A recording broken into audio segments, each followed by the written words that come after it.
Okay, I think we're live now. Alive? I think we are. Let's see. It's chat there. Okay, good. I think we're live. Okay, good. We are live. Wonderful. So yeah, this is GP. How do you pronounce this? Gaia-quill would be my guess. Or Wait, let me see. Yeah, Gaia quill. It's like silver quill, but Gaia? I don't know what that means. It's like Cyndaquil, but with Gaia, I guess. Yep. Oracle of Mulgaia quill. Okay, but yeah, so we have 3 people in voice chat right now, and we're going to be reviewing some deck lists, I guess, and we'll just go in order. And we have the notes from Saki because, he's been hard carrying these deck list streams so far, but he's not available right now, so, but he's still going to be here in spirit with his deck list notes. Yep. Very hard person to beat in terms of knowledge. Yeah. Of this format. So let's see. First deck, AdmiralIvy's Scribble's Hidden Egg. So let's look at the deck and try to figure out what it does. It looks like a control list, blue-black control list. Okay, I see. It's a control deck. No Villainy. What is the hidden egg? Hidden egg. Actually, Scribble's Hidden Egg. Is Scribble in chat right now? Can they explain what their hidden egg is? Elaborate on the egg. Oh god, the egg. I'm looking for cards with hidden and egg in them, and I don't see anything. So, and eggs in like the like lantern control type thing. Yeah, I'm pretty sure they're talking about artifact. I'm pretty sure they're talking about Egg of Avarice. Because, that's the egg that's actually an MSEM. Yeah. Eggless egg. Why not? Yeah. Well, I don't think this is an egg deck. Let's just play it at that. Not. But anyways, enough talking about the name. So, actually, Egg of Avarice, in case you guys don't know what that card is. I'm not sure what the deck name came from. Yeah, me neither. Yeah, this just looks like a control deck for sure. I'm just repeating stuff. Ignore me. Yeah, it's a control deck of some kind. There's some noticeable additions, like Amitai is like kind of unique here. I don't think I've seen that card before. I'm not quite sure what it's doing here because 6 mana is a lot, especially when you're tapping out. Yeah. But just to draw 2 cards, I mean that could work, and -3 seems pretty good as well. Yeah. I mean, for control, the win condition typically doesn't matter. As long as you have, you are confident that you can get there. Director Amitai works, and that's really what matters. Because, I was playing a control deck early on that had a bad win condition, but it still won because it was just the control shell with a really expensive planeswalker that I just thought was neat. Yeah. And it still won games, so... It could matter, but... Although normally when looking at control decks, I'm trying to figure out, what is this game, what exactly are the tools this deck's interacting with? And there's some notable misses. 4 Wave of Decay is, really big here, I think, for this deck. Wave of Decay just being, a really excellent card from my experience. Yeah, it's 24 main. Let's look at Saki's notes. Never mind, there's not much. So Saki says that 26 lands is a lot of lands. Yeah, I could see 24, 25, yeah. I mean, there's lots of good lands here. There's Corpse Bed, there's Forgotten Pit, which is the worst mana land, or worst Animus in the format, but yeah, it's still an Animus. Spice is not playing that 2/3 Death Touch one. The Desert? Right, but that thing's not fetchable. Right. So otherwise, what does Shroud the World in Doom even do? I guess it's a sorcery speed recoil that comes back as a 5/5, I guess. First time I saw this. First time I've seen this card in a deck. Yeah, it's I don't think it's unreasonable. It's probably not as good as a lot of the options they could be playing. That Discard and Poison Effect one. Just because it's a little bit cheaper. But I think this could work. Yeah, but I guess this is a Fleeting Moments deck because, you're trying to use discard and then Fleeting Moments to get value. I see. And then okay, I mean, so Neon, do you also have the spreadsheet open? I do have the spreadsheet open. Okay, so what's this deck called? Is it Blue Black Fleeting Moments?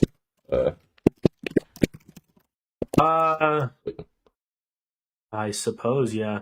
I would say probably just blue black control, because I think it's supposed to be vague. It's called Hidden Egg. Right. So it definitely just feels like some kind of machination is going on in this player's head, and we're not really supposed to understand on a first view. So It's probably an in-joke of some kind.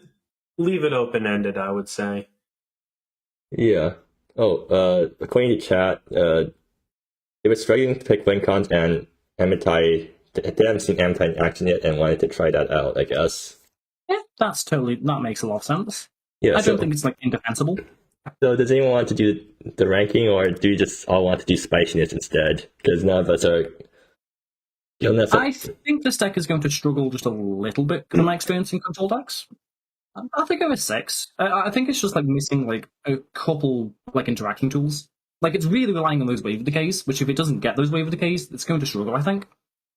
I also don't think the deck has like too good a plan against like more counterspell based control decks. Like looking just through this.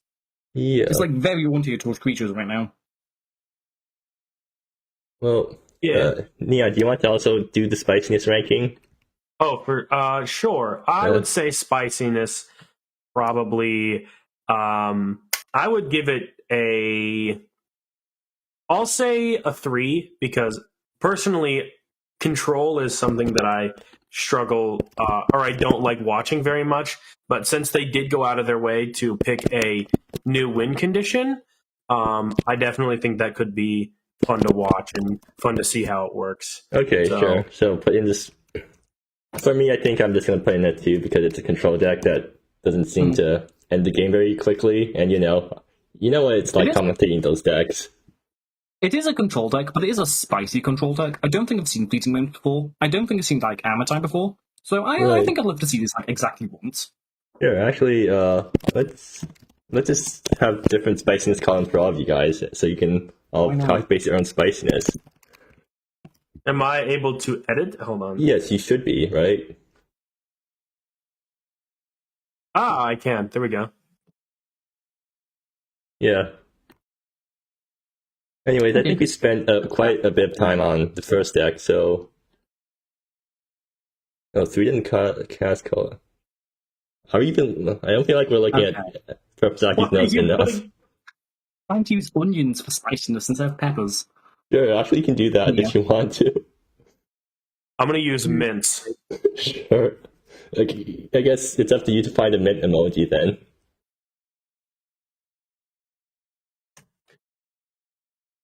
Oh, okay. On to Alittleblank stack. Fishy Friends. Yep, it's a Mina deck of some kind. With the main thing I'm looking at this deck is I'm not exactly sure how this deck wins. I guess it's like just like looping on Season Flames a lot, like gives the Phoenix. Yeah. Although and Mr. Craftcraft? Yeah. Well, it seems like Permsaki also is wondering how the deck wins. If Alittleblank in the chat, can you please tell us how the deck's supposed to... Oh, okay. I think I kind of see it. So I think the plan here is it's a prowess deck, but what you do is you use Mina first time you cast so you play Mina and you play this Axolotl and you try to get your Brimstone Oration, your Rogar's Rambit, your Hatsuo's Maneuver, your Unceasing Flames, and your Gift of the Phoenix, and you just try to loop them and copy them as many times as you can. Yeah. Well, I think especially with Unceasing Flames, you get more and more in the deck. So it's a weird deck, but I think the main way it wants to win is kind of like a burn tempo-y strategy. Well, I think you're overthinking it because looking at chat, Alittleblank just says with straight burn with a ton of reach.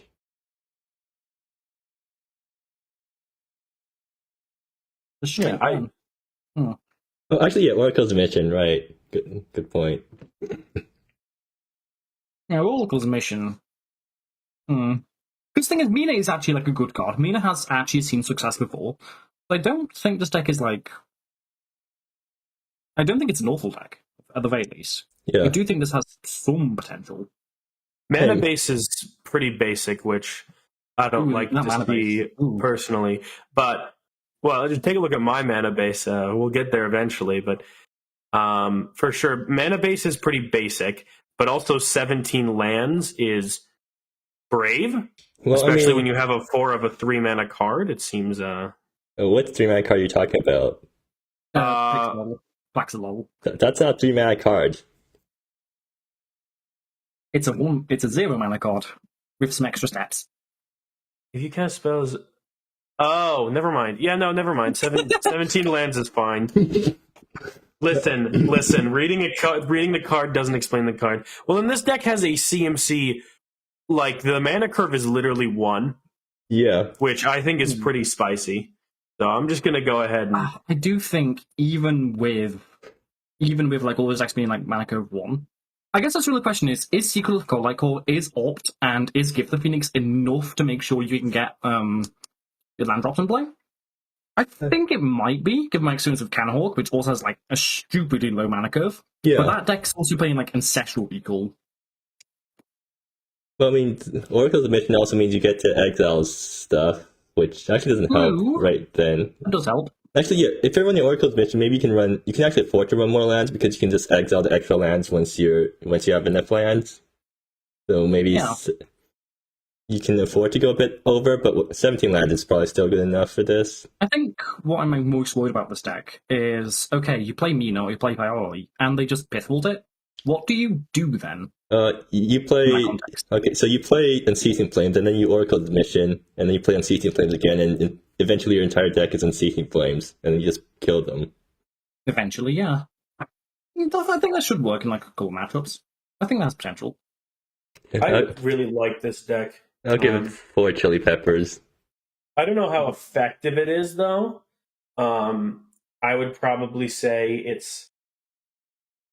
has high synergy, but I wouldn't say it's function. Like, it has high synergy, but I don't know how much it's going to I'll give it 3 onions. win. I feel like it's probably a 5 or a 6. Yeah, good point.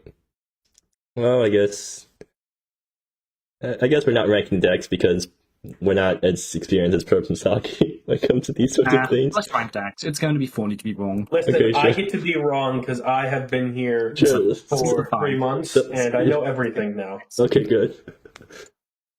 Anyways, let's move on because we've been taking quite a while on just 2 decks. Okay. Anyways, Yeah, AmbroseWinters, we've seen this deck before.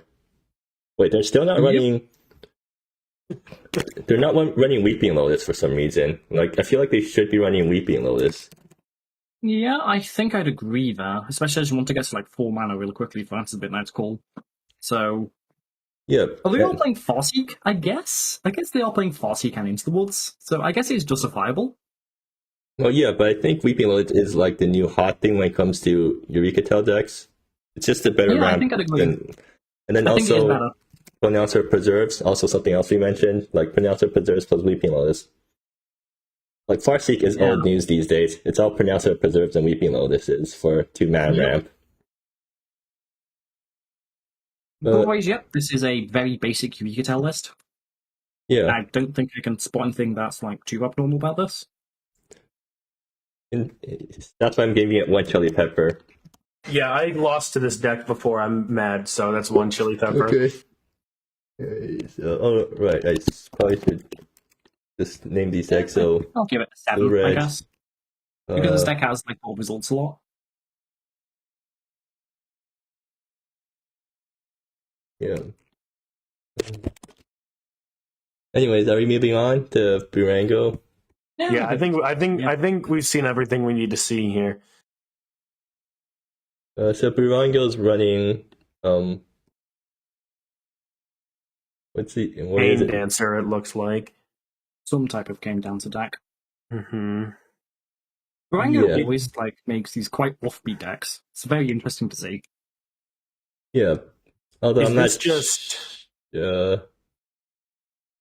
watch from above. Are you sure that's the best card to run here? Like you're not even running Oracle's Vision, right? Like if you're gonna run these sorts of cards, you should start with the best one and then start working your way down.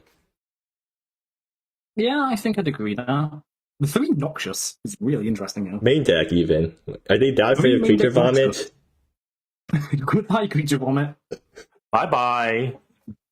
Yeah. Yeet. Like this is No actually, more lost children. They all died. it even goes through Deny Charm because Deny Charm only gives +3 toughness. And this needs -4 if you sack the Swamp. Yeah.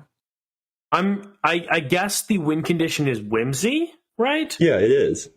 Okay, that makes sense. Most of the Cane Dancer decks that I'm familiar with, or at least played against, had that like 2 mana, either was an instant or sorcery that just made a big token equal to the number of lands you control. Bounty of the Gardens. Yeah, so this one's a bit weird to me because it definitely feels a lot more Control-esque almost, where it just kind of wants to get Whimsy out and then play a bunch of spells and hopefully win that way. So, Yeah. Its That's deck's something. mana base is like really awkward because it only has 4 fetch lands and it's playing Calf with only 0 sources of green. That's a bit dodgy. I think the mana base could like have a lot of help here. Yeah, and Kelf is actually pretty unusual inclusion. Usually you don't think about that card that much. Logger is probably better in most contexts. Yeah. Yeah. I'm going to give this a 2 because the win condition is mill, Another thing but it's is that also not a deck I've lost to. Wait a minute, I actually Yeah, played. I think I played against this deck in League with when I was running 8 sack in League. Oh yeah, it was when they played Potion of Inhibition and I got screwed over because I was playing 8 sack, and that's like the only time Potion of Inhibition is actually good. Something I'm noticing as well is it's playing Oppress the Weak, but can it actually turn on its Civilized ability? Does it matter? You're playing it as a really bad removal spell, right? Yeah, I think if you're going to play Oppress the Weak over, say, that 2 mana exile target creature, Lost Call, I believe it's called. What? I believe it's called like Last Call or something. It's like a 2 mana like destroy target creature or planeswalker. It's control gains for life, I believe. The point is, I think there's like much better removal you could play than Oppress the Weak if you can't turn on Civilized, Probably. which I don't believe it can. But like Cane Dancer Oppress is like legitimate, so it's just really weird. Oh yeah, actually yeah, it's because they're only playing on press because Cane Dancer, because it's a Cane Dancerable removal spell, and your only other option is really just what's it called again? The one What's that gives the poison? poison. What's the sack poison draw card thing called again? I forgot. One moment.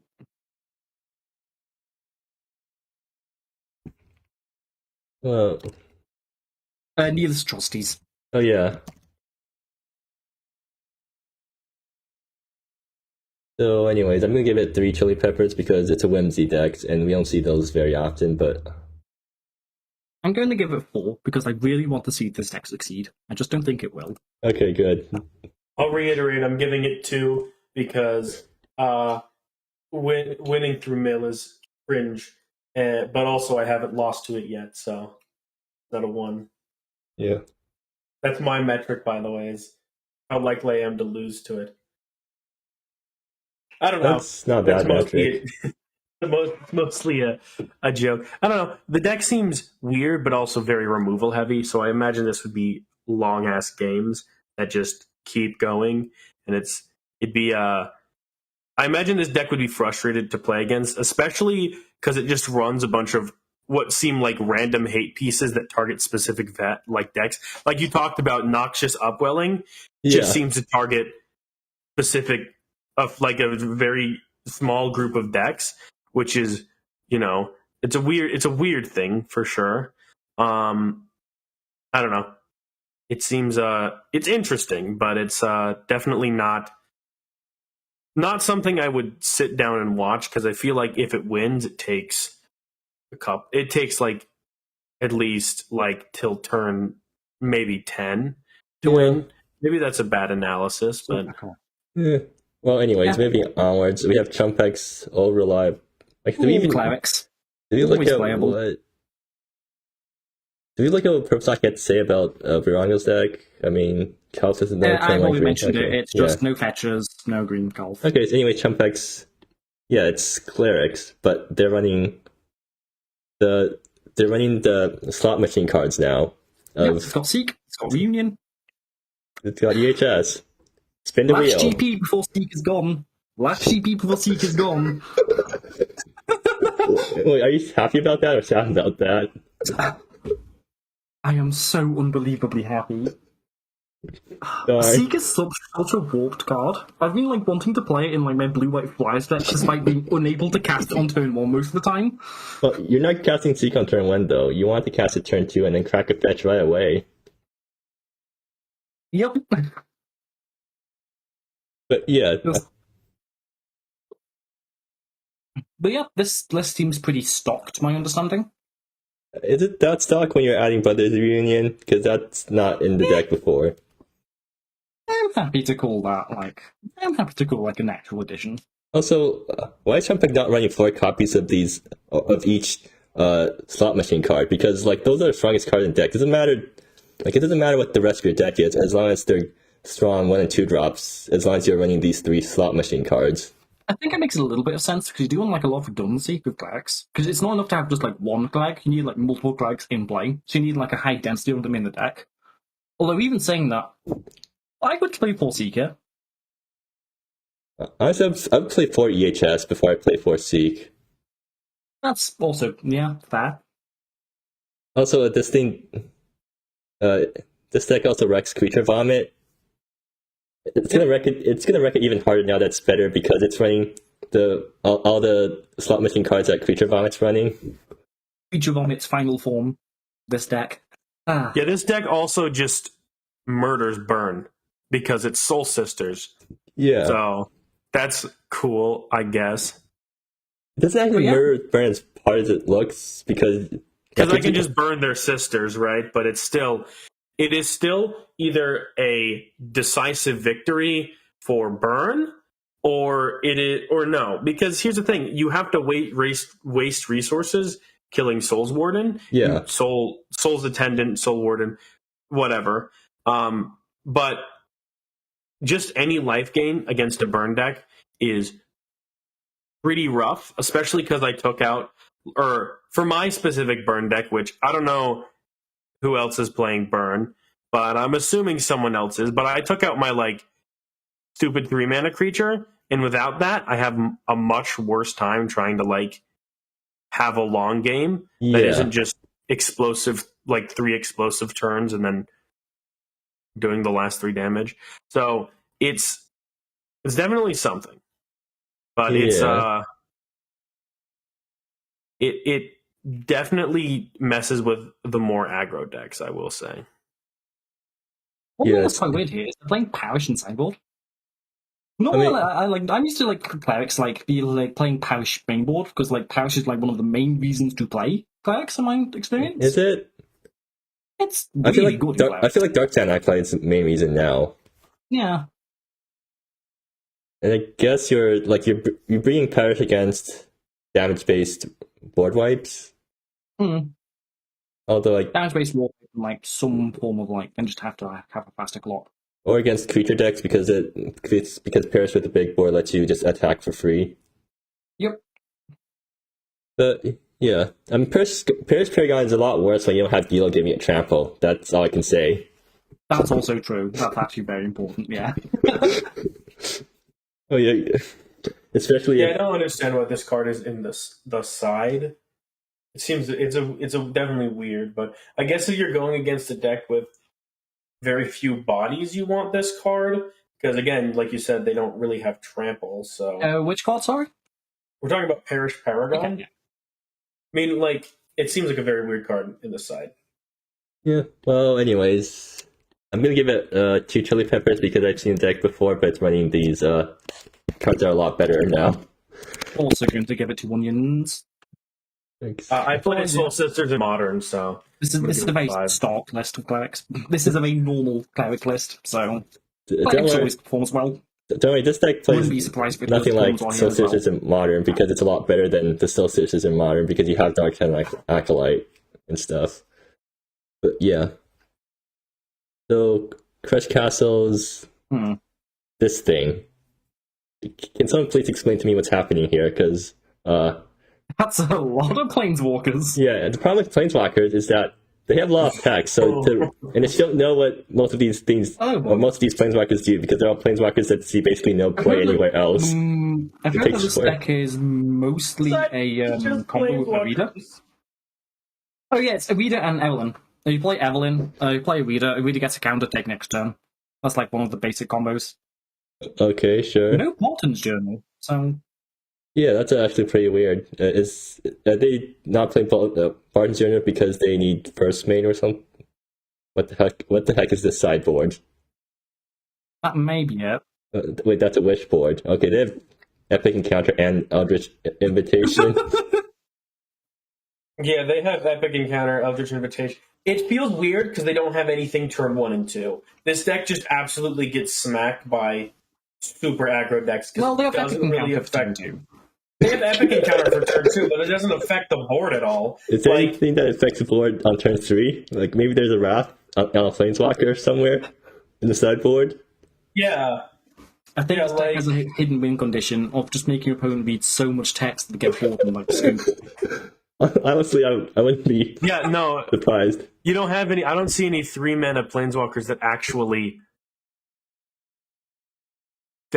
do anything to affect the board, which is great for me as a burn player. Love this deck, but I guess I don't understand what like. It's a cool deck. It's going to get high spice because 5 spice Planeswalkers. 5 spice, but it's probably like a 3 power rating. Yeah. Personally. Okay, what's Fifthdragon have to say? Thank you, Crush. Yeah.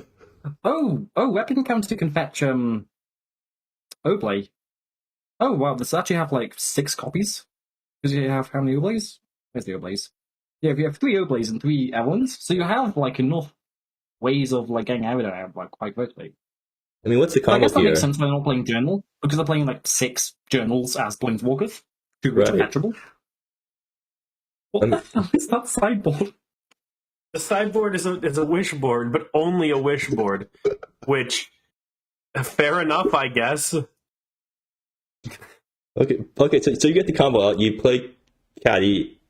It doesn't get killed. You play Caddy on turn 3. Hopefully it doesn't get killed, and then you play Arita on turn 4, and then you take an extra turn. And then what? Like you have to draw another Arita in order to keep going. They have 24 lands, and still, like, none of them actually affect the early game. I mean, are there any lands that do affect the early game? They have to play 5 colors, right? I mean, they are playing like mostly Temur, and they have a few cards that tap for any. Well, actually, I don't think they have any non-Temur pips anywhere. Huh. Except in the sideboard, but they have like dual. They have enough dual lands that if they wish it out. All right, sure. This deck is super spicy, but not the Flame Crush. If it does well, I'll be pleasantly surprised. I will say. Not the Flame Crush or anything, but I genuinely wouldn't be surprised if the deck didn't win a single game. A Chumbeque. Yeah, just the lack of like interaction, like early game stuff at all is going to really hurt the deck. Superfriends. Oh my god, this next list. Like, okay, are you going to give up the deck like normal modern? If you were to, yeah. Okay, are we looking at DrChillbrain's Dreamsight now? I want to see this win. Yeah. Dreamsight. I mean, Dreamsight. Ooh. So I guess the first thing we have to ask is, can we spot any differences between this Dreamsight and last time Dreamsight? I'm not going to be the one to do that. You can do that if you want. I'm streaming, so like I can't actually. These are a lot of cards. I mean, you can just like open up Diff Checker on another tab and then load up the Dreamsight from last GP and see if there's any differences. I will do that while you people attempt to spot differences. Spot the difference. Main thing here is there's only 8 ways. Like if I can call out from like the previous quizzes, there was only 8 ways to do Dreamsight. I don't think that's changed. There's no manlands. Because yes. I know about Dreamsight. Wait, right. That I remember how this deck doesn't run any manlands despite having 55 lands. 55 lands, and like none of them are like utility except maybe bullet pools. Bullet pools, is that okay. even utility? I feel like that's just... This deck is too much to read. 3 spice. I'm going to the bathroom. Okay. I'm gonna give it... There is actually one change that I can spot, which is Extra Ego. Oh yeah, Permasaki even... It's replaced... Ego replaced Shieldbreaker from Permasaki. Huh. Wow, they actually spotted the difference without having to do all that.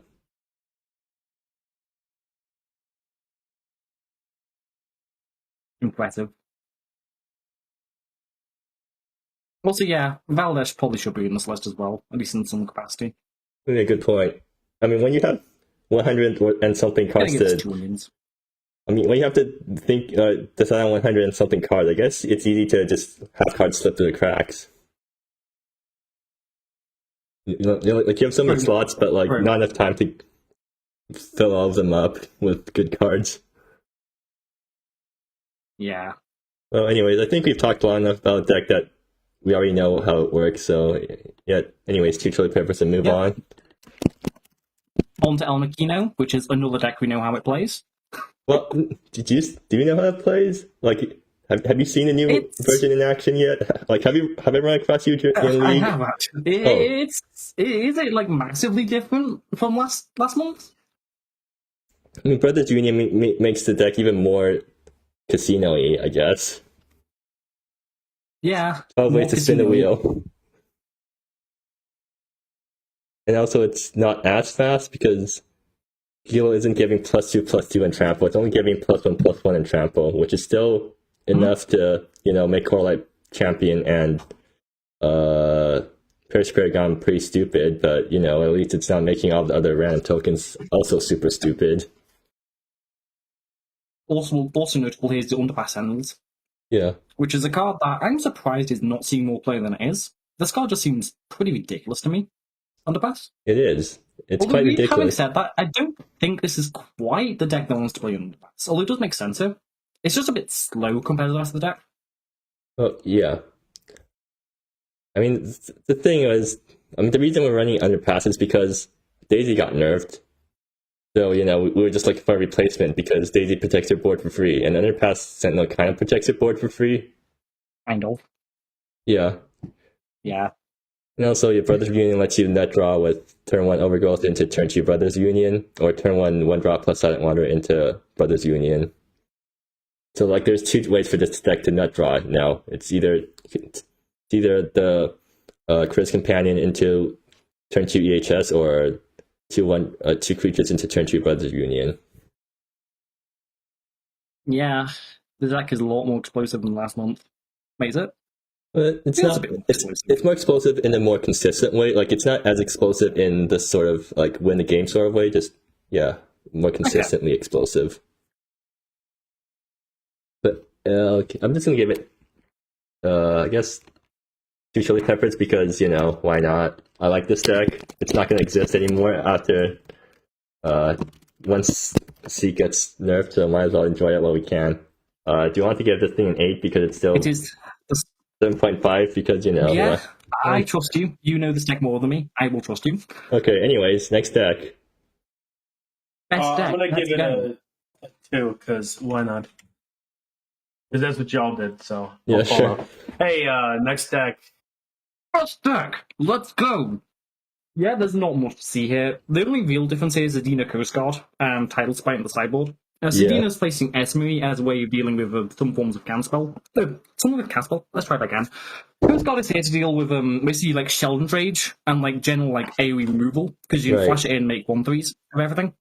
And Tidal Spy is there to deal with Creature Vomit and like some other type of social speed decks. Does Tidal Spy even deal with Creature Vomit that well?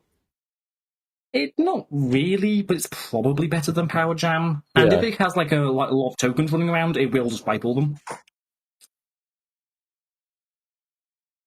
Yeah. But otherwise, this is just quite generic blue-white Canahawk. I feel like it's a good deck.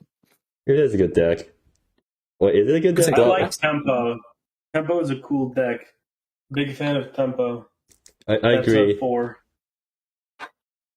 Also, the Dina Coast Guard 3-1 mode does a pretty decent impression of Rapid Throw from the It does red, do a pretty blue good impression version Rapid of Throw. the Fliers deck. So, yeah. And I hope the 3-1 turning everything to 3-1 is a good way to race against Aggro. Because Aggro is this deck's worst matchup, as you can probably tell from the sideboard. Yeah. Anyways, I'm going to give you 2 chili peppers because... You've seen this deck a million times and I'm bored of it, yeah. Anyways, I'm going to give it 1 chili pepper. Good. People always judge their own creations more harshly than others judge them. Because something imposter syndrome, something. I'm just bored of social graces. Does Purpsock have anything to say? Shaking my head, 17 lands. No, you are just wrong. 17 lands is the correct number. I play 16 if I could get away with it. Yeah. Moving on. So FifthDragon's Return to Form, which is actually... So deck name is a lie, because Return to Form... This deck does not run Return to Form. When I first saw this deck name, I thought I would finally find a deck that uses the new Return to Form, but no, it doesn't run Return to Form. Oh, I didn't interpret it that way. I interpret it as this is a deck he used to play a lot, didn't play for a little bit, and now he's back at it. Actually, good point. That's why it's running so many old cards that have better options now. Boomer Villainy. Yeah. Is it Abzan Villainy? It is Abzan, right? Yeah. It looks mostly Abzan, yeah. I think it's only using the white for Villainy and Guiding Light. Yeah.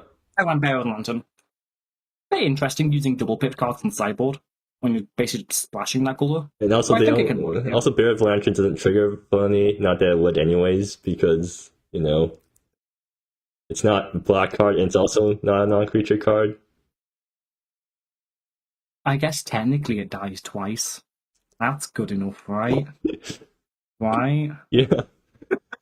I don't know what my final score is yet, but I'm subtracting 2 because it's running 4 pay-ups. I know that's the right play, but my brain hurty when I try to think of what to do when my opponent plays pay-up and names a card. It's too much thoughts, and Right. I don't know what to do there. So. And then it's also bad for commentary because now you just sit there doing nothing while I have to and I have to cut that part out. Yeah. Like it's too I'll just happier. Yeah, I'm not that interested in looking at... Yeah, that's a good point actually. Why doesn't this run Tabia? The first mate, White Black. You're really close to being able to do that.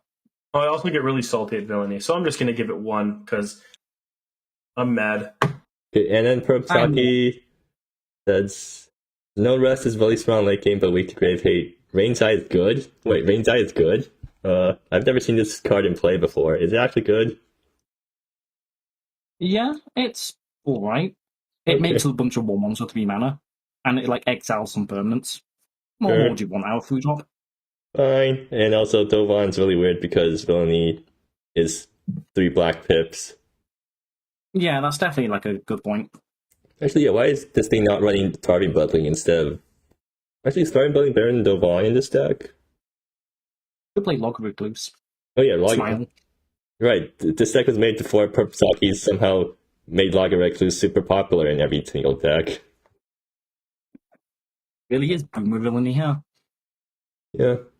Well... Yeah. Did someone give the deck a rating? Yeah, I think this can compete. I'll give it a 6. Okay, sure. Anyways, next up, are we reading comments? Actually, is anyone else also checking the comments in Or Yeah, I I'm guess checking chat. comments Yeah, every okay, once in a good. Because I have to keep tallying between stuff because I only have one screen because this is on my laptop, so I keep missing comments. But yeah. Angle pools. Don't worry, I'll just read chat. That's my job. Okay, good. Wizardus says it's too easy to kill, though. It's a good point or something. Do you need to I kill believe what? you. I don't know. That's what they It's said. used to though. kill rain. I mean, okay, good. Which is a fair point, especially because it's an O-ring. You don't like killable O-rings. Yeah. Well, speaking of... Wait, Helena is not O-ring, it's just 3-up exile. Yeah. Okay, so anyways, angel pools, or I guess angle pools. Angle pools. It's actually more Yep. like horror pools, honestly. Bullet pools abuse top deck. Yep. So, Playing Profane Polyp, as expected. It's playing Coronary Wall Caller? X equals 0? yeah, That's funny. Oh, that's funny. remastered Capapala pools. And then it's, Why not? yeah, and then it's playing Disciple of Faradia, which is a... Not the way to fetch Polyp pools. Wait, is it? Oh, it is voice fetch Polyp pools. I was more thinking that it's a 4-mana 4/4 flyer that fetches Arbiter of Scales and and Inexorable Epidemic. Wizardus says, I also realized Villainy should have played Valdez, which is a really good point. The deck would benefit from Oh yeah, right. that card. I agree. I mean, but the problem is that I don't think FifthDragon knows about any of the new cards, so that's why they didn't run Valdez. Fair enough. Yeah. Something spicy here. In Bugs List is Subdual titles. That's a new one, and I think it does a lot of cool things with Polyp pools. Subdue False Idols. I mean, that card was always in the Polyp Pools Abuse deck. Oh. Like, that's actually part of I the did reason know why this deck even exists in the first place, because, like, you get 1-mana exile something, and then later in the game you get, like, 5-mana exile, or 5 to 3-mana exile something and make a giant guy. Yeah. This is pretty grindy. It can do pretty nasty things. Yeah, and then Helen the Awakener. With Polyp Pools in play, it's a 3-mana Planeswalker that +1 to make a 5/5 Flying and Vigilance guy. You know? Yeah. And then -1 to just strip exile something. I mean, That seems pretty good. the ultimate doesn't even matter because you're not going to even get there. I can't decide on if I love this deck or detest it. I love this deck because it abuses the Polyp, because it just straight up, it takes advantage of so many unintended interactions with Polyp Pools. Yeah, I played against this deck in League, and I liked it. It was a very cool deck to actually see play out. It does a lot of synergy, but it doesn't take a million years to like set up. Like, it does what it does, and it's, I think it was cool. Yeah, I'm giving this, you know what? I'll give this a 5 because it doesn't take a million years to set up. In fact, it just takes one turn because you just need to play Polyp Pools, and suddenly, like, you're playing all these undercosted cards. yeah. Yeah. Well, anyways, I've seen this deck in action deck before, seems Seems so like Chad's a fan too. yeah. All right, brothered/unbrothered. I guess you should give your rating. Yeah. Elspeth. I'm calling you Elspeth. Yep, I'm Elspeth. Hi, Elspeth. How was It's fine. the underworld?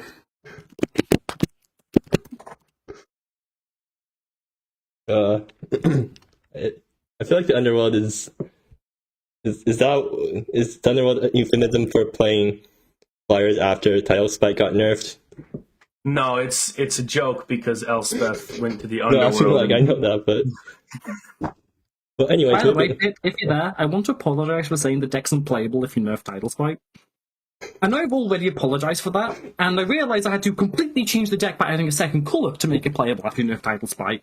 But I just want to say that out loud again. Sorry. I mean, like, Title Spike kind of hawk is. At least it's not as big of a change as Rejuvenation was Rejuvenation after Rejuvenation got nerfed. And Yeah, Train I was have to Train actually after try Train to got win. nerfed. Great. But yeah, Gaolo's bothered unbothered. Not sure what the deck this means. Well, I That's thought it just said some kind Brothered of- and Brothered, and I thought I was going to run Brothers Union, but no, it's just Bothered. 5 cooler legendaries. Oh, is it 5 coolers? It Looks is. like It's just to me. 5C Legends aggro. or I get dislikes in Aggro because we know it's all 5 colors. Because also it's the same deck as last time, isn't it? It's running Matthias, Crewmaster. Oh yeah, Crewmaster Gyalo. This is one of the collateral damages of the Gyalo nerf, because like this deck actually has to try really hard to enable Gyalo, unlike Creature Vomit, which just gets it for free. So like Gyalo was actually a worthwhile Gyalo's condition was actually a worthwhile challenge. Gyalo, but fair? Yeah. Pre-nerf Gyalo. Yeah, but now like this deck doesn't have the insane Gyalo draws anymore, I guess. Not that I really had those insane Gyalo draws in the first place.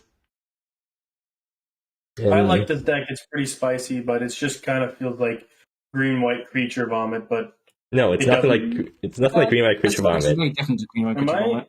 Mainly because it doesn't vomit creatures out. Okay. It's an aggro deck that like it plays a 1-drop, it plays a 2-drop, and then it gets mana screwed because Gyalo never draws their 3rd land when they need it. So true. Or they just flood out because, you know, that's really the 2 states of the deck. Either you get mana screwed or you flood out. Or, you know, you play Emma and then you whiff. Actually, no, you don't whiff, but you get some really suboptimal flipped off Emma. Like you flip 5 lands off her or something. But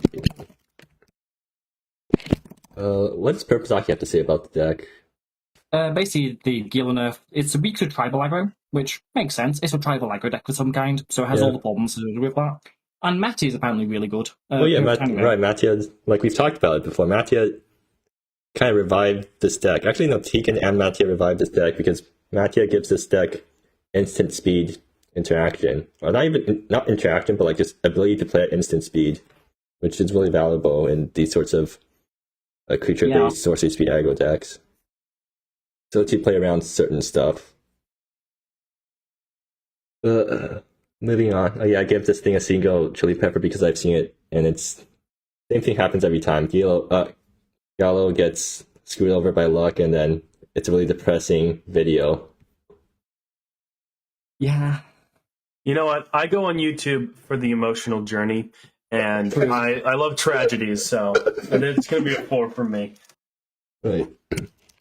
But the deck is like 5, I guess. Anyways, moving onwards. gynoidpoets, Alittleblank. So this is one of the decks trying to abuse Jigal after it's on nerf. Yeah, not unnerf, just unban. Yeah, fair point. My bad.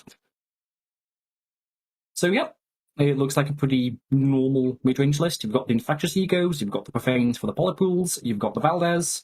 Gigan is a bit interesting. It's a fetch off Profane Emissary. It's the fetch off Profane, yeah. And like, actually, this deck is basically just classic mono black with the mono black Mind Falter's Infectious Ego deck, except it's running Chigal now because it's unbanned. Yeah, I think this is respectable. Yeah. Maybe I'm just one Chigal and sideboard. That's spicy. Maybe I'm just new to the format, but is Strike from the Shadows really like the best mono black removal spell? Honestly, probably. Like, what other options do you even have? One better than it off the top of my head. All the 2 mana removals, all the 2 mana instantly removal spells have downsides. So like, and this is one that has, I guess, the least impactful downside. You have stuff like Unhappy Ending, which only hits small stuff, and then actually, what other 2 mana black instant speed removal spells are there, anyways? Because I don't think most black decks run these sorts of cards. Black decks usually just are in more than one color, so they just run Pitwell or something, or I guess Intimus Festal's Gate. Yeah, because Pitwell basically covers 2 other colors, and then Intimus Festal's Gate covers another color. So it's basically only black-blue decks that have to worry about 2 mana removal spells that aren't those 2. Yeah. This deck should perform quite well. Yeah. Apparently, it's playing Mind Falters. Yeah. I'm not saying this is the best card in the format, which I'm not gonna... I'm gonna have to ask how exactly, but this card has like performed quite well, just because of how it like enables Microdash, Yes. in my experience. Yeah. Exactly. I'm not sure if it's like the best card in the format, but it is very good. So yeah, I think this will perform quite well. The only thing that like strikes me as off is just like the single Jigao in the sideboard. I'm not quite sure what the point of that is. Probably you'd want like 4 of those, I'd imagine. Yeah, but at the same time, it is legendary. Ah. So I guess it's Alright. running the extra copy in case your opponent has ways to kill Chigo. Like, you really only need one Chigo in play. I mean, it is legendary, but you only really need one in play to just grind off infinite value off that thing. I want to see Chicago again, so I'll give this 4 onions, despite being a bit of probably not the spiciest Chicago. I'm just happy to see it. Yeah, and this is a solid deck, so I'll give it 7. Yeah. Anyways, moving on. HerziQuerzi Star Canada. Herzi's finally not playing Tropic Thunder anymore. Finally? It only took a year. Wait, did they actually just run Tropic Thunder straight up for an entire year? I joined this format a year ago. I stole Herzi's Tropic Thunder deck, and every time I've played against Herzi, she's been playing some form of Thunder Road with some other stuff in it. Yeah. So, probably. Let's see. So, Marina says extra copy of Chigao's against decks that can kill the Chigao, so yeah, it makes sense. Okay. Yeah, that makes sense. Anyways, this deck, I've seen it in League before, but I haven't really looked that hard at how it plays. I just saw it lose to Creature Vomit after... Oh yeah, it lost to Creature Vomit in Game 3 after Probsaki whiffed twice on their slot machine cards. But anyways... This deck definitely... I don't know how to analyze this deck. I'm gonna be real with you. It seems like it's just. Correct me if I'm wrong. I played against Sophia, which I think is a very good card. It is. But it's a very confusing deck. I guess I just saw the Lady Genevieve. I didn't read the bleed. I don't know. This just seems like a low to the ground aggro deck, but I feel like there are other decks in the format that are low to the ground and aggro, and also are like. Deck. I think there's some type of mid-range deck that's trying to abuse passive rebirth to gain like a lot of value. Is it? I feel like it plays more like. Yeah, it's an aggro / mid-range deck. Like you just run your opponent, you just bleed your opponent out of stuff. And then Melanin Plaque, Stalk Healer, Trust Informant, they can easily enable Deception for King Florence. And King Florence is really annoying for your opponent to deal with because it just grinds at the resources, and then Lady Geneve, I guess, draws you cards or something, and then it's easy to enable because bleed. Yep. Playing Treacherous Informant in order to make sure that you can always get Lady Genevieve out. Yeah, and then Valdez is the sort of card where you it's really good in these sorts of decks because you get them, the adventurer gets rid of their resources, and then later on in the game can play out a really big threat, or not really big threat, but it is a pretty hard to deal with, or I guess annoying threat. A 5/4 menace is a pretty big threat, yeah. Yeah. So it's getting you value early and then closing the game late when your opponent's out of resources. Yeah, Sophia is a bit awkward with Lady Genevieve. I'd agree with that. And that's in the chat. Yeah. But yeah, I'm a bit skeptical about this. I think this could work. I just don't think this is superior to, say, that Jigao Black deck. Yeah. Or a bunch of other, similar, slow-ish aggro mid-range decks running around. I'm not sure why I would play this over those decks. Right. So let's see. Burbsaki says 2 Profane Mystery is a weird number. Yeah. Good point. I mean... I think it makes sense. This deck doesn't... from one looks at it, this deck seems like a little bit averse to playing 2-drops. Like, it's got Severe, and I guess the idea is that because you already have Severe, you probably don't want to play, like, a more, like, 2-drops from Profane. You're probably just, like, out of that slot for that curve. Yeah. Would be my guess. Well, anyways, what do we even call this deck here? We're just calling it Dark Canada. I don't know why it's called Dark Canada, but that's a cool name. Well, it's because it's white, red, and then it's black. Isn't that Smardu? Yeah, it's Mardu, but Canada is the color for the Canadian flag is white and red, and then there's black, so it's Okay. Dark Canada. Dark Canada. Sure. Okay, yeah, that makes sense. It's like how Jeskai was called America before the Weird Jeskai land name count. was official. Yeah, and then Dark America would be just guy plus black. Isn't that just like Dark Jeskai? Or I guess. I'm gonna give this 3 onions because I've not seen it before. Okay. Or it could be Sandy Rakdos. Right. Or Moist Mardu. Wait, no, that's. Is it? Yeah, No, it'd be- Right, Moist Mardu. That. Yeah. Man, I remember the deck names back in BFC standard. Yeah. I'm feeling a light 5 on this in terms of ranking. Okay, anyways, moving forwards, we have Common Tribal on Muck Bruiser. I just want to comment how middle of the road Dark Canada is. It's 3-3-3-5. Like, I think that's basically all of Herzi's decks, except when they play Croc Thunder a bunch of times in a row, so they just get a bunch of ones for spiciness. yeah. Yeah. So, Joint Pressure. I mean, it looks like a pressure deck, I guess. Yeah. It's playing Vista's Gambit, which seems pretty spicy. Yeah, but like, what does that thing even do?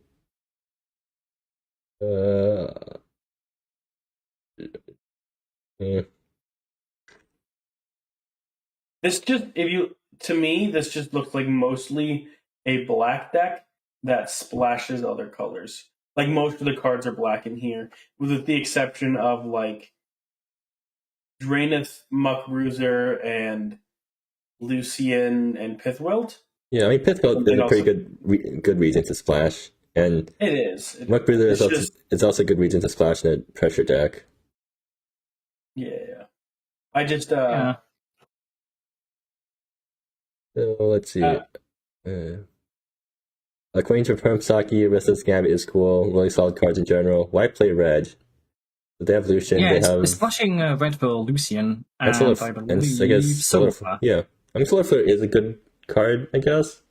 Like against Oh, and Rain of Ruin. Ooh, that's spice. what is that Metal card That's do? Rain of sideboard too. That is not a card I was expecting. What's Rain of there a Rain? reason? What's Rain of Rain even do here? Like, is this? I guess it's like a really aggressive wipe. I guess the question is, why would you play this over Vine Collapse, or just like 4 Vine Collapse? I guess you really want to do damage or something. You really want to do some damage. I mean, are you ever... Okay, so like, what? Actually, no. It's 2 mana deal. Is there a Pyroclasm in the format? Because like this might actually just be a cheapest version of this sort of effect if you do X equals 0. There's one with bleed. That's actually a good point. Oh, fair point. Yeah. I don't believe there's a Pyroclasm in the format, other than Shelton's Rage, which isn't quite there. Okay, yeah. So I guess this is the cheapest version of the effect, and we just didn't know this. Consider X equals 0 version. Yeah. Yeah. Good catch. A collapse kills your initiative and Muck Bruisers. Ah, okay, yeah. Removal also dodges. That's yeah. Okay. I guess Solar Flare is just anti-burn. But I feel like good enough against burn anyways. Like you're running Denitha and Muck Bruiser, and actually, good point. Never mind then. Yeah, I guess Solar Flare is decent anti-burn. I feel like there's probably good anti-burn options just by sticking in green-black, but I guess you also get Rain of Ruin, so, you know, if you hate aggro, if you hate creature spam this much, then you can run all these guys. I don't know, Lucian as a one-of doesn't make any sense to me. Like, just running a one-of... Lucian Experience is actually like quite a good card. It's just not a card you want in a lot of copies, because it's the top end of this deck's curve. There's like a generic like value piece. Yeah. Yeah, I just whenever I see one ofs, it's like you don't really want to run the card. To me, like I always like it's very rare for me to do like unless I have a way to like tutor them out. Most of the time, non-land cards shouldn't really be one ofs. Like the Well, the way I exception would see it be is this deck has Valdez, which is a like 4-drop. It has Nightmares Unseen, which is sort of another 4-drop. It's already playing like 8 4-drops. And so if it plays multiple Lucian, that's going to be like overflooding that curve. This is a deck that only wants to play like 5, 6, 7 4-drops, but it doesn't really have like that's why it's only playing 1. Right. fair enough, I guess. Because it's already maxed out on like the 4 copies of the 4-drops it actually wants. So it only has space for like a 1 or a 2 of. I guess that makes sense. I mean, Lucian is just a good card in general, I guess. And yeah, Rain of Ruin is indeed the most castable Pyroclasm, so that's good. Actually, how many board wipes are they even running in this deck? Because do they hate creature vomit this much? It is running... Like, it's running 6 board wipes in the sideboard and then Solar Flare, so like... Yeah. Yeah. Honestly fair. Creature Vomit. More like vomit, yeah. Yeah. Well, anyways, let's... what are we calling this deck? I guess it's Mardu... No. Bug... Soul type pressure. Turn pressure, right. Turn pressure, which can also just... The third Pithwalt was boring. Yeah, Pithwalt is a boring card. Oh, wait, okay, anyways, I'm gonna give this thing 2 chili peppers. I don't really care much. But... Are you finally getting into something interesting? Humans. Oh boy. Oh. Ah, yes, this would be the Podwatcher deck that's been running around. Oh yeah, Is this a new deck? Yeah, it is a new deck. Yeah, this deck's really, really good. Oh boy. So the main combo here is you like have a bunch of Psychoblets, you get Godwatcher, you fetch either Sharoom or where's it? Dark Behemoth. If you fetch Dark Behemoth and have like 2 of them, you can loop them over and over again, which with a Channel of the Veil will cause you someone just like instantly like win the game. Yeah. That's the basic combo. And if you can't like win the game but still have a Godwatcher, you fetch up Azos and win the game from there because Azos is a very silly card if you can cast it on turn 4. Yeah, and then if you have Cleanup Crew as your sack outlet, you get to mill your entire deck and then get Sharoom, I guess. Yeah, mill your entire deck, get Sharoom and win from there. Yeah. But Sharoom will be able to fetch should be able to fetch one of the win conditions. I forget which one. It fetches it from the yard as like a form of backup. I forget which one exactly. Probably just Dark Behemoth, honestly. Oh yeah, a Sharoom. If you have Sharoom, you mill both Behemoths. You return Sharoom, which gets back both Behemoths, which means you have the ability to reanimate another 1-drop, which will be Channeler, and then combo from there. Right. That's why Sharoom is there. It's a form of backup. Yeah, and actually, funny story. The first time I ran to this deck was in League when I was playing 8-sack. So then both of us just played turn 3 Ancestral Council fetching our pot of choice, and then my opponent was on the play, so they got to do the combo first and win. Meanwhile, all 8-sack gets to do is get 13 power on board, but they don't win immediately, so, you know. Yeah, this deck can win as early as turn 3, if it gets like a really good hand, because you go turn 1 Aesthetic, into turn 2 Channeler, into turn 3 Godwatcher. Yeah. And you can normally win the game from there very easily. I'm surprised this deck doesn't run any Logger Recluse, but I guess that makes sense. You need colors. I guess in the case of Recluse, the main reason you don't want to run it is because you need like an... How am I trying to say this? You need Recluse is a bit... Yeah. Because like Mana Ascetic and Channel Veil are more likely to, and High Range are more likely to give you mana of any colour, which is quite important for this deck, because you need mana. Really? Yeah, that makes sense. I think it should be running like Logger anyway, but... I don't think it has room to run Logger plus Mana Ascetic, at least. Yeah, so like another line of play here is in the sideboard, it's got Beckon the Pack. And Beckon of the Pack can sacrifice. You can sacrifice a Godwatcher. Oh no. With Beckon the Pack, you can play. Where is it? Ancestral Cancel.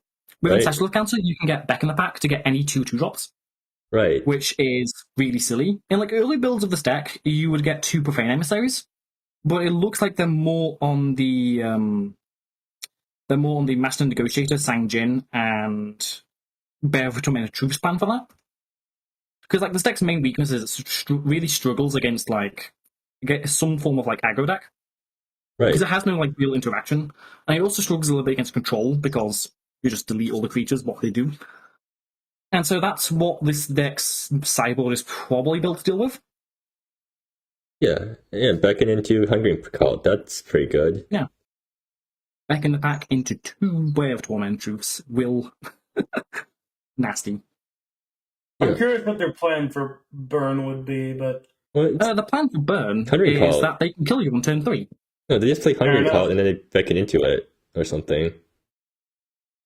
This deck probably doesn't care about burn because it can kill you on turn 3. yeah, but I mean, it's kind of like who wins the coin flip at that point, because Mm-hmm. a lot of burn decks can also win at turn 3. The one card I don't understand here is Sang-Jin.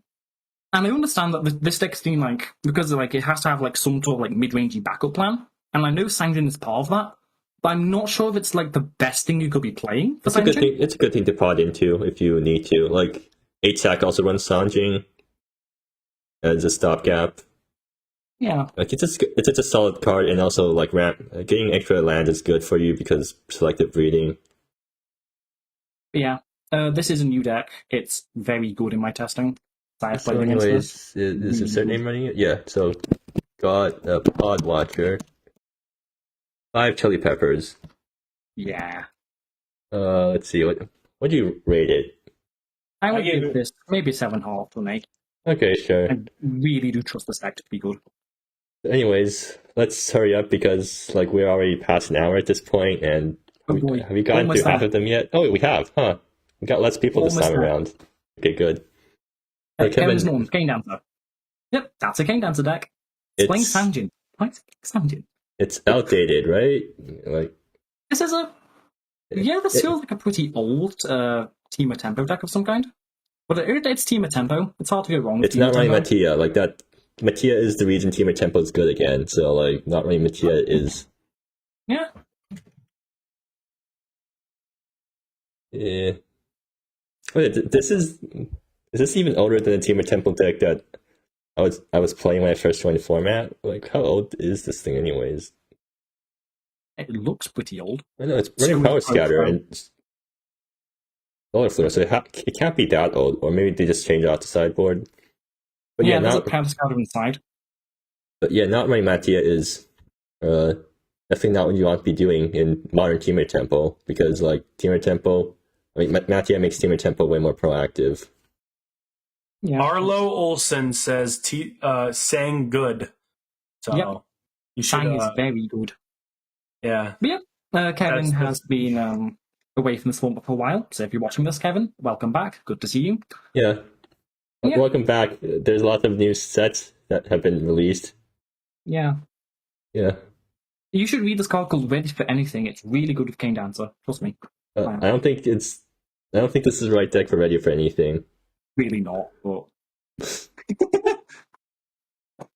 Not with that attitude, that's what I say. But yeah, I think despite being like fairly outdated, I don't think this is like unplayable. I Yeah. still think this has the ability to win games. Actually, I'm gonna give it one chili pepper because it's Temur Tempo. Like, it's Temur Tempo.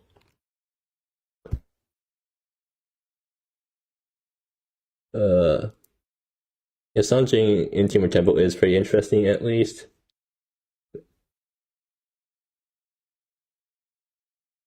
Also, I mean, it's the only 3-minute card. I don't know. It seems good. Yeah, I mean, it's basically. I mean, I remember back when Runeballer was actually good before Shifting Lands got nerfed. Like that deck was winning Sanjing, and like Sanjing was good there. Hmm. I don't know why I'm talking about I guess Runeballer there's like because some like variance times where you can like recur like your opponent's like manland, or like recur your opponent's like Monument of Queens. I yeah, guess. that's pretty funny. I mean, no, it's just there to ramp you because turn 3 ramp is pretty decent. Yeah, I guess. Or like if you don't have an extra land in hand, Sanjing's a 3/2 flash guy that basically lets you draw and play a land for your next turn. Yep. So moving on to McGuffin's Podwatcher. This is identical to InsertNames. I've checked that already. Did we give this guy? Did we give Team Tempo a rating? We didn't. I'll give it a 6. 6.5. I do think it's just like a deck that's very hard to make unplayable. Yeah. It's a very redundant deck with a lot of redundant pieces. Well, anyways, McGuffin's Podwatcher. Is it the exact same deck? It's the exact same deck. Okay, time to copy everything. I'm just gonna copy paste. Yeah. Yeah, copy paste. Wait. It makes Okay. me a little bit sad because I was actually doing some things with this McGuffin, and we were on a plan with Revic, which is a card that when you tap a shaman, you can tap a shaman, deal 1 damage to any target and gain life. And because a lot of the cards in deck are shamans anyway, what you can do is play Polyp Pools and profane emissaries as your mid-range plan. It seems they've not done that, probably because that's really janky, despite it being spicy as all hell. But fun bit of trivia. Yeah. So let's see. I need the second half of Okay, I'll send it to you. of the notes. Yeah. Actually, no. So Someone I'm else. next. Yeah. Well, I guess you can talk by yourself while we send you the notes. All right, sounds good. So basically, my thought process with this very awesome deck is you know how burn was a thing last GP? Yeah. What if we did it again? So you'll notice the lack of the fiery whatever. Instead, we have fiery temper because that's cool. Now you might be thinking, Neon, fiery temper. That's just a 3-mana lightning bolt. Why would you cast that? Unless you have a way to discard it. Well, do I have news for you? We have Distant Thunder in the main. Oh, God. That's right. Okay. That's right. It's a lightning bolt, but you have to discard a card. So we discard our fiery temper and pay for it. But that's not all. Are you ready? Because we've got civilizations cost. Look at the decks. No one else is running 18 basic lands because they're not as much of a Chad as I am. So what you do is you Distant Thunder, you discard Civilizations cost, and you pay it for 1 mana. Now all of these five color control decks are trembling in fear because they can't interact with me with Fiery Temper, Distant Thunder. Now you might be wondering, where are your fetches and shocks? You have Banish or you have Chulate Axslinger. Well, I'm gonna be honest. I thought everyone else was gonna also play Burn, and I'm like, I got that mirror match. Nah, I'm the only one, but we're chilling. It's fine. Chulate Axslinger's got me because we got enough 3-mana things that do what they got to do. We got Scorches. We got Basat. We got our spikes. We got our storm surges. Can I raise my hand? Yeah, you can do that. Go ahead. Okay, so the problem with Cult Axiom plus Distant Thunder is that if you Distant Thunder a Fire Temper, you have to cast Fire Temper right away, right? So you're kind of forced to do 6 to face right away before you can attack with Axlinger. Is that a problem? No, it's fine. Just fire. Well, you see, the problem, the thing with that is I in testing. I have plenty of bolts. So either what the plan is, you play Chulate Axslinger, right? You bolt and swing. Often Distant Thunder, you will either be you can be flooded in this deck, and Distant Thunder can just discard a land. Or you might be screwed and you can discard a non-land. Distant Thunder by itself, well, yes, discarding a card when you have a good hand can hurt a lot. It often can go late game, you just pay the full 3. Same thing with Fiery Temper, you can just pay the full 3. And most of the time you're going to have other things to discard. To make sure you only have one discard outlet in Distant Thunder, right? Yes. That seems a bit small. That seems like a low number if you're trying to reliably Fiery Temper. If you don't see Thunder, then Fiery Temper's 3 mana. It's like an open fire, which is not great. Well, you see, the thing is that who needs consistency when you have luck?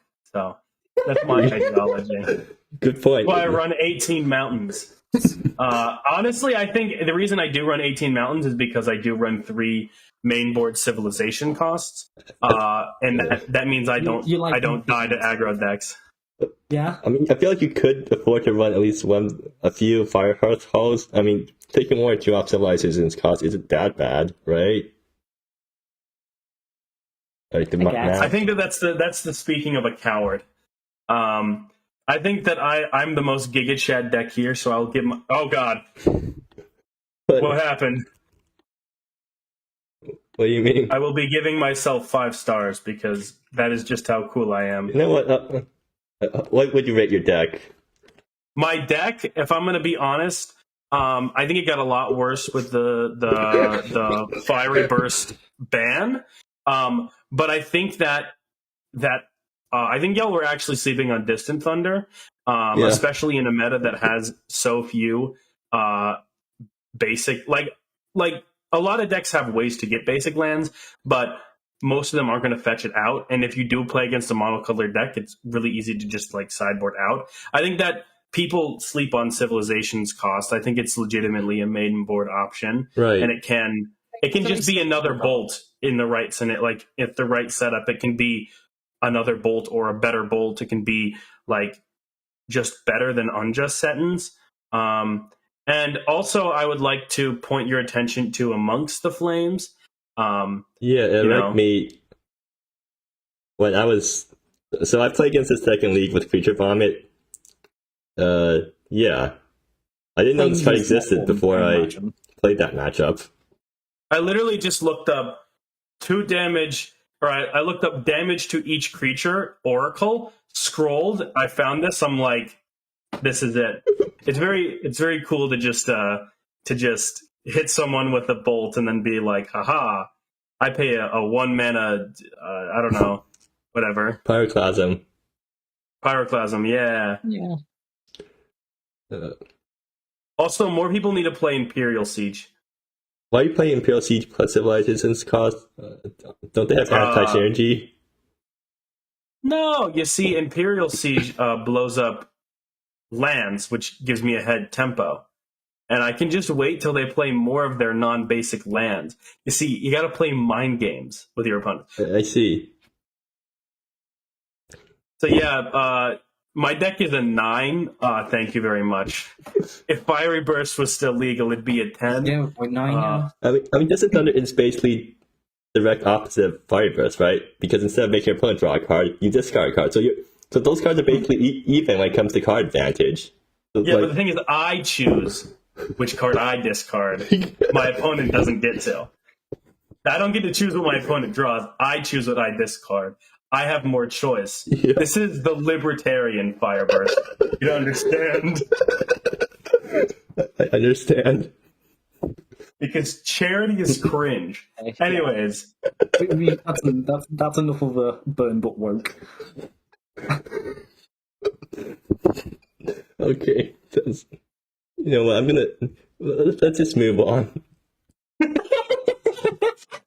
Alright, I'm glad we could agree on 9. Very cool. That is totally in my real rating. It is not at all ironic. I'm going to win this tournament, and I will not be taking any questions. Sure. Okay, so Oshni's Archetype, a Tragedy for X. This is the Mardu Planeswalker deck of some kind? Yeah, Mardu Midrange. No, Mardu Tavia, actually. Ooh, it's not Planeswalker deck because it's running... Ooh, it's Tavia. Ooh, Tavia. Yeah. I like Tavia. I mean, I think someone has ran this deck last GP. Yes, I've seen this deck before, so I don't think this deck is particularly... I guess we don't have to find, differences. But this deck, I've always been impressed by it. Hawk hates this deck, weirdly enough. It's Dawson. Dawson is just such a mucked up card. Why did it only run 2 Dawson? Is it for curve reasons? I guess it is just for curve reasons. Oh, no, right, you have Zareen, so you need a lot of one of fetch targets. Also, the 4 Imperial Siege in the sideboard. Man. Okay. Somehow Imperial Siege always ends up being less impressive than it looks because you never draw it when you need it to. Yeah. Well, that's just because they're not lucky enough, like me. Skill issue. Yeah, like Yeah, skill issue. I run 2 and I always drop both, and only when I need it. does that include Yeah, when you so I don't think- have civilizations cost in hand? You see, the thing is you burn their non-basic land, and they just go and get another, like sheep. So I just play civilizations cost still. Yeah. Yeah, this deck is normally quite solid. I'll give it 1 to the temper from because I've already Morgan's seen it in deck, action and I want to commentate it again. I Actually, will say, though, with splicing onto Ruin Delver, I really want to see that happen. I don't think it will ever happen, but that sounds really funny. yeah. Oh, wait, I have bad memories of this deck, right? So in game 1, me and Astigmion commentated this deck versus another slow deck. The commentary ended up being over 2 hours because there was a judge call. Like, there was 2 judge calls Oh, on middle. no, I remember I don't know if that. you guys Oh, already God. saw that video. Oh, Have you guys seen that video? Like, I have seen that video. Yeah. With absolute horror. yeah. How dare you remind me of it? Yeah. Yeah, this deck is. Like I said, I've always been. Yeah, I think it'll do well. So let's If a just judge hope co- that it doesn't become a 2-hour game once again, and everything will be good. Wins. Well, y'all don't have 2 hours to spare in the middle of a week. Yeah. Okay, casuals. That's fine. Whatever. Imagine Okay. having a life. God. Yeah. Anyways, maybe onwards. Actually, do you want to look at what Purple Sockets to say about the previous deck? Solid, There are too many solid. one-offs. This is Okay, gonna be good. a 2. Anyways, Yeah. Purple Saki's Green Red Prowess. So this is the deck that they submitted 1 hour before the deadline. As you do. I mean, those, Yeah. apparently they were originally planning on submitting something else, but then they thought that the deck that they were going to submit had too many playable cards, so they tried to find something else to submit. Yeah, that's one reason to do it. Yeah. So I guess looking at this, the main reason is why are you not playing the blue version of this deck? And the solution to that would be Bleach the Lilies and Leaf Down Hunk. Leaf And Down Hunk nutting up? That sounds really weird, nutting up. But yeah, Leaf Down Hunk nutting up 2 creatures is pretty good, especially with Breach. Because you can use Breach to, if Leaf Down Hunk is in your graveyard, you can use Breach to nut up 2 of the creatures. And that sounds really strong. So, probably that. Yep, you are seeing Strong Arm is quite normal with this deck. Of course, Yeah. Strong Arm got nerfed, so you can't do the, 4 Strong Arms into each other. Thank Yeah. God. The admins really voted on a set with a spell called Nut Up. I don't know if you edit your videos, but every time Nut Up gets played, you have to put in the nut button, the nut sound. You gotta add that in whenever you say it. Why is That's the new rule. okay. Wait, this deck's playing Acorn Assault. Why is this deck playing... Oh, okay. I mean, so you you have can untap a land. Oh, it's Strong Arm 2.0. Yay! Okay, that's nice.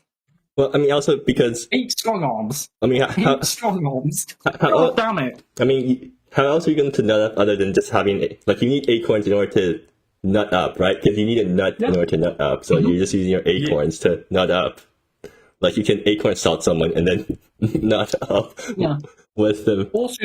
Also, worth of note is Fanged Endjaws, Yeah, which is, of course, an adventure on a land. That's another way they can double up their ability to nut on people. God, this. Okay, you know what? I've rated the deck 5 nuts on the spicy meter. I'm gonna give this thing 5 spice, 5 chili peppers because it's gonna be because I'm gonna be able to stick in so many innuendos I'm commentating. Yeah. Also, Yeah, I think this deck will do quite well. I mean, it's purple sake. Like, it's gonna do well no matter what deck they run.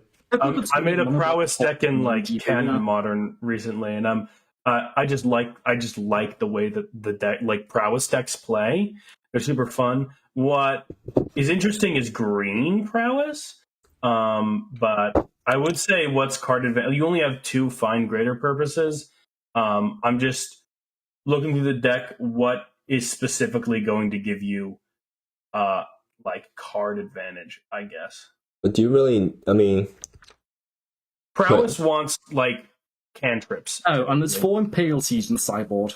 No! Let me be greedy with my soul lands! No! Okay, so let's look at what Prototype has to say. Acorn Assault and Storm Surge triggers Sculptor on turn 2. Oh yeah, right, Storm Surge. Like, Storm Surge with the Orchestrate changes now works with hasted prowess creatures because you can cast a creature and then it can be on the battlefield before Storm Surge resolves. So, yes, so turn 1 Storm Surge, turn 2 play Sculptor of Ruby Sands, it's going to trigger, and then you get to whack them with a 3-1. Yeah, I think this deck is quite real. Yeah. You could say it's the nuts. Yeah. Also, I'm pretty sure Fan Name Jaws is the reason Prototype even made this deck in the first place, because like they were talking about how Fang Dang Jaws is really powerful in the right deck. Yeah, that's enough. That's enough puns. I'll give this 4 nuts and give it like a 7.5, I think. Okay, what? Okay, green white prowess. Yep. Let's see. Moving on. It's me. I think we've already talked about Creature Vomit. So do you want to hear about it again, or do we just want to skip? So Ricky, what I want to say is that I hate you. This is a 1 and all across the board. Okay. Try and see. Yeah. So the deck is called. The deck is called Endless Helpless Souls at the Slot Machine because that's what you feel when playing with Endless Helpless Souls. Because like when you have 3, so like you have access to 3 mana. You could play out your 2-drop and 1-drop from hand, or you could play EHS but like you can always play EHS and spin a wheel. So then you get tempted into playing EHS and you flip 2 1-drops and you whiff and then you feel really bad about yourself. So it's exactly like playing the slot. And then Brothers Union and Seek the Lost Child also let you spin the wheel so you can whiff on these guys and then feel bad when you do. You know, it's just it's green white casino. Yeah. Oh yeah. Also, there's a bunch of cards that vomit out creatures, like because you know, yeah. I'm noticing you're playing a couple more Gillos instead of Parish Paragons. Compared to like Elms within the world. Or am I? Yeah. At least purple is, and I'm just pretending to like say purple as if it's my own commentary. Ah, I see. I'm rating it 3 lucky 7s. Actually, no. The difference is that I think I'm playing Gila over a Lore Sprout. That's the change I made. Let me find elmikkino's list. Yeah, they're also on one Parish Paragon, but Crewmaster Gila is inside. Oh, I see. So I swapped Parish Paragon in the main deck for the Crewmaster in the sideboard, I guess. Or did I? Yeah. I don't know. The deck's slightly different because for some reason I decided that 3 Gilo is probably better than 2 Gilo because Gilo is still really insane even after the nerf because giving trample to your or like champion guys and Parish Paragons is insane in this deck. Oh yeah, something else that can happen with this deck with Blizzard Union is that you can attack with 2 guys and then flip Gilo mid combat and suddenly your guys have trample and then suddenly your guys have trample out of nowhere. Or you can like have Gilo out and then flip or like champion mid combat and then suddenly your guys have a bunch of power out of nowhere.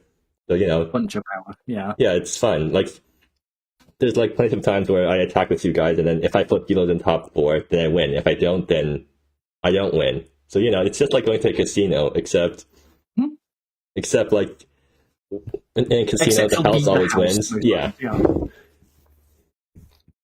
It's going to the casino, except you own the casino, so you just take everything. Yeah. Well, anyways, that's enough talking about Creature Vomit. Good riddance. Okay, Scribble is one. Yep. So this is AdmiralIvy's deck, the blue-black discard deck. Okay, time to copy everything over. Yep, it's an exact copy. Scribble often does this. They're copying other people's decks, which is fun. It's always fun to play other people's intentions, so... Yeah, like, That's the card! That's the card I was saying is a 2-mana kill spell. Which card? Fair Trial. Oh, Fair Trial, right. It's sorcery speed. Okay, to be fair, it's sorcery speed. I didn't see that, to be fair. Yeah. But yeah, it's just Ivy's deck. I imagine it's the same ranking, same everything. Yep. Anyways, moving onwards. Splashcat's winning Wizardness's GP winning deck from last GP. Zero changes. I don't believe there's many changes, if any. It said that it's added Ash. they added Ash. Oh, right, because it can run Ash for free because it's already. Deck how dragons or how dragon in the printed rules text. Okay. Sure, why not? I mean, that makes the deck slightly better. It's free. Yeah. So why not? Well, the good news, at least for Flora Balance, is that First Mate is not Companion. Yeah. I also believe the Tyrant's Breath is new, if I recall right. Given the combo of bullet pools. I may be talking chaos there. I mean, the reason deck even exists in the first place is Tyrant's Breath combo with bullet pools. That's the whole reason for the deck. Yeah. It's a very nasty combo. I would give this power-wise probably it's the closest I think we're going to get to a 9. Honestly, I don't think it's like 9 worthy, but it is pretty up there. Yeah. 8? Can we give it an 8? It has won a GP before, so sure, but it has won a GP. But the only reason Creature Vomit didn't top 8 last GP was because it mirror matched itself 2 times. And gaolo massively mana screwed. Yeah. And then sorry, gaolo. Oh yeah, and then Infinity Chef didn't know how to play the deck, so they never fetched multicap. Yep. Guys, the only reason Burn didn't win last GP was because I didn't read Storm Surge correctly. because I was reading the old version, and apparently the new version is different and better, but also it is what it is. Playing Burn, you don't have to know how to read cards. Yeah. Exactly. Listen, these. Okay. I'm gonna give it 1 mint because you've already won. You don't get my respect. Actually, no, I'll give it to Chili Peppers because it's Ash. But yeah. Pinata, very few one. Zero Tempo. I guess we'll just start by reading what Zero does, which is this 7-mana Planeswalker. Oh, it costs 1 less. Okay. So the first thing I thought when I saw this card was to compare to pre-nerf Villainy, send out our Cleric. Yeah. Compared to pre-nerf Villainy, it's nowhere near as good. Name something that is as good as pre-nerf Villainy, though, to be fair. I mean, the entirety of the Villainy Fuse deck. Yeah. What was the other super broken card that was in Villainy Fuse? Oh yeah, Infuse. Restart command. Yeah. Okay, I don't think Neon knows what we're talking about, so we're just gonna stop here unless you want to ask more questions. I was just spacing out. Okay. I'm gonna give it 3 because neutrality. Well, don't you at least want to figure out how the deck works? Because it's running Cave Diving, which I've never saw in a constructed deck before. We're looking at the flying pizzas, right? Let me read over these. Hold on. Give me a second. So it seems like they care about this. Is this classic counter burn? Is that what we're looking at here? This is a deck that wants to get a billion instant sorceries into the graveyard as quickly as possible to abuse Zerot and Hellspark Prankster. Yeah. This looks kind of like Delver from Canon Magic. It kind of looks like Delver. To me, it more looks like early, really, really early Magic counterburn. Spicy picks here, definitely. Yeah. You just.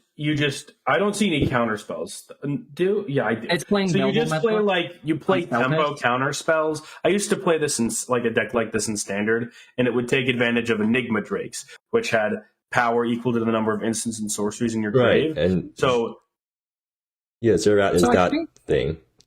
Yeah. So the first thing I'd ever noticed with this deck is it's playing 18 lands. And that seems a bit weird because like its curve is probably more than Canahawk, and it has less like dive. It has less what's it called? Cantrips? Filtering? It has more. It has like far less filtering. Or it does play 4 social races, which thank you. Please get this card banned. Thank you.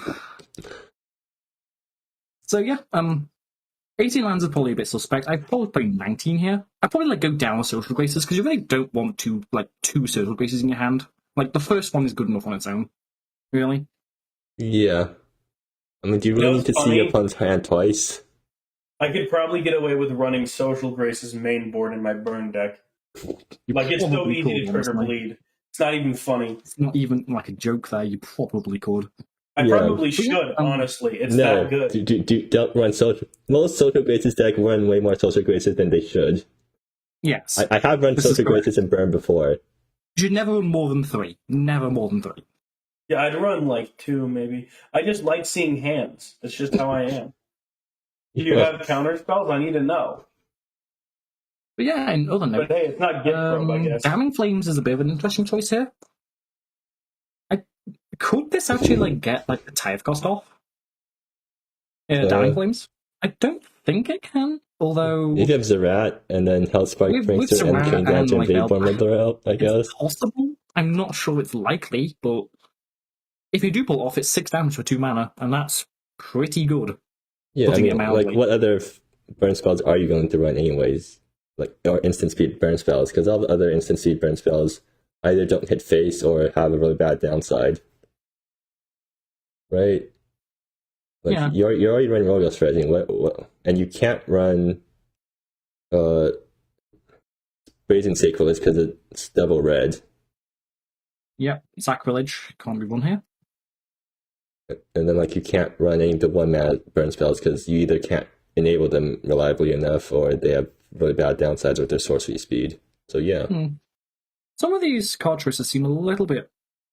I'm not going to say bad because I don't know. It's just I've never seen this card called Cave Diving. Because normally when you want to play a card like Cave Diving, you want to play Consult the Ancestors. But this being 1 mana cheaper, that's probably a good thing. Yeah. Or Oracle's Vision. Yeah. Well, Oracle Vision doesn't filter. True. I've kind of got a hot take about the a lot of the mana bases with this is a 3-color deck, and they run a ton of fetches, but and Nebula of empty gold, but they don't run any utility land. So what they're essentially doing is they are kind of sabotaging themselves, or not sabotaging themselves, I should say, but they're forced to play slower against other aggro decks just so that they can have their Shardstone Rifts not shock them. And having just 2 of basics, it's just these kind of mana bases. I'm hoping with stuff like Civilization's Costs and Imperial Sieges being brought into a lot of decks, we'll see a lot less popularity because it's just these just really feel super greedy, in my opinion, and that can be said a lot about a lot of mana base. Well, yeah. The problem is that you don't really have anything better. Yeah, I don't think this deck is as good as say Rook Delver, but it is spicy, and I will give it that. Does it say Rook Delver? Rook Tempo, sorry. Yeah. It's spicy. It's playing cards I've never seen before. I want to see this. Grixis Tempo. Oh, anyways, moving on. Wizardess, Azabeth, Royals. Oh yeah. Hey Neon. So you know how you run Civilization's Cost in your deck? Yeah. Oh no. What's the issue? I'm confused. Oh, I'm looking at this mana base. Is a mana base. What is the point of running a single mountain at this point? Because so you can fetch. Just trying to play Azabeth. So you can fetch it. Which is Because you do want to fetch so that you basics. can- I don't Does understand. that a bit here, honestly? Yeah. Like on one end, yeah, it's basically free, I guess, but like it's like a really bad 5-mana first mate. So It's are there not. any times you really, really want a 5-mana 5/5 or 6/6? I don't think there is. It's lifelink and vigilance, so like it helps you stabilize, I guess. Yes. I mean, imagine dropping this against burn. How are they gonna attack past this? By killing you before you cast it. Good point. I guess that's the other thing, because like first mate, you have to make the choice at the start of the game, and you're not really going to know if you want this 5-drop at that point in time. So I do think first mates get punished the more higher MV they are. Yeah. Well, otherwise, this is a Jigao deck, playing only 2 Jigao this time. Sure, why not? Yeah. And it's recurring the usual old Jigao targets. Profane there, Valdez there. Kalia, a single Kalia, that's fun. Commanding Princess, that's also a really good checkout target. That's also pretty good with Jigao, yeah. Yeah, so looking at Purposaki's notes, WTF Azabeth. Yeah, that's exactly what I think, Purposaki. Yeah. WTF Azabeth. I think this is like a perfectly good deck that they randomly made worse with Azabeth. You know what? I don't think you're wrong. But, props to the grind. Props to the grind there. I mean, if they get Azabeth down with 5 lands, it works, but also that's assuming you're going to draw 5 lands or get 5 lands. And it also has a 0 protection. This thing just gets hit by Pithweld. It doesn't get hit by Pithweld. It's 5 mana. Right. You're right. It's 5 mana. To play Thunderbolt as well, though. Just to know. It gets killed by Thunderbolt if you play Pithweld in the same turn as it. Yeah, Pistol, hot priority Thunderbolt. Hey. Yeah. I mean, it gets hit by the thing that doesn't. Oh wait, is it a scout? Hold on, it's a scout. Wait, no, it doesn't care about scouts. It cares about rogues. Never mind, I take it back. If it was a ninja, maybe. Does that thing look like a Maybe ninja? it'd be good. This looks pretty. Yeah, I think this can compete. I'd be surprised if it wins, but it's possible. Yeah, I mean, Also, only one Spawn cohort when playing this many Planeswalkers. That's interesting. I guess because it also fetches Valdez and Sophia, I guess, but. Yeah, good point. Although it's a combo with Spawn cohort and Shireen, which, I think does want to play like more Spawn cohorts than it is. Definitely. I think that's my only main criticism of it. Of course, Azabeth. Yeah. Well, oh yeah, last deck, Zany. What were you expecting? It's not ninjas. Let me guess. Is it a blue-black ninjas deck? It's not ninjas. What the? Were you expecting that? What the hell happened? Did you expect that to happen? No. Well, I guess that answers Zane's question. Hang on. It's just a. Hang on. It can't. Why? Okay, firstly, it's playing Maple with a sorcery main board.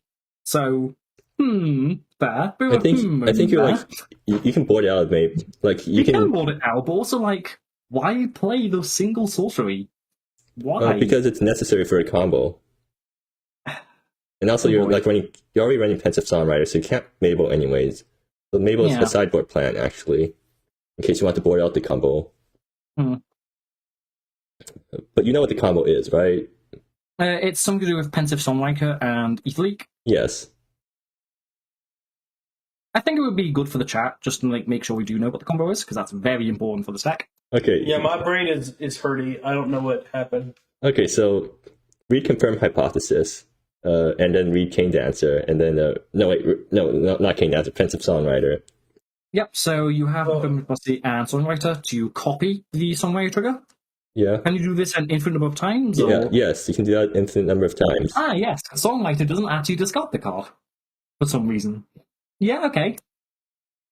So I guess for the people in chat, basically you play out Aetherleak, and then you play Songwriter and reveal. No, you play Songwriter, the Aetherleak replacement effect kicks in first, and I guess doubles the Songwriter ATB trigger, and then you reveal a confirmed hypothesis from the top trigger, and then copy the bottom trigger, and you just keep doing that until you draw an entire deck, and then kill them with Azan's Draw an play. entire deck, and then Azan's play at the end. Okay. Yeah, except this deck isn't actually running like Artie's Invocation or anything, so you can't actually precast Azan's play off the Cane Dancer triggers. Yeah. I feel like this deck should run at least a single Artie's Invocation so you can do that, but... No RDs. Yeah, it could be a lot faster with RDs. I think it's fair that it's not playing RDs though, because this seems to be like a deck that can go both ways. Like this just looks like a generic somewhat controlling deck that can randomly kill you out of nowhere. Yeah, I mean that's exactly what this deck's meant to be. Yeah. Splinter Twin and M10, real? It's not instant speed. Yeah, though. I was gonna. It's rating Splinter Twin for power. It's more like Copycat because it's sorcery speed. Okay. I do think that Ether Leak, though, with only comboing off Pensive and maybe Cane Dancer, is a little bit weird. I think I'd like a few more ways to combo off with Ether Leak. There's no way to combo off with the Aether Leak other than Pensive Songwriter. Not combo off, just gain a bit more value. Okay, yeah. You also have Coronas, Eon Wanderer. Yeah, we have the Cane Dancers and Coronas. Eight might be enough. I'm not sure it is. I mean, what else are you gonna run anyways?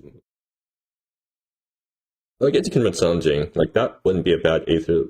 No, it would, because getting 2 lands back isn't worth losing a 3/2.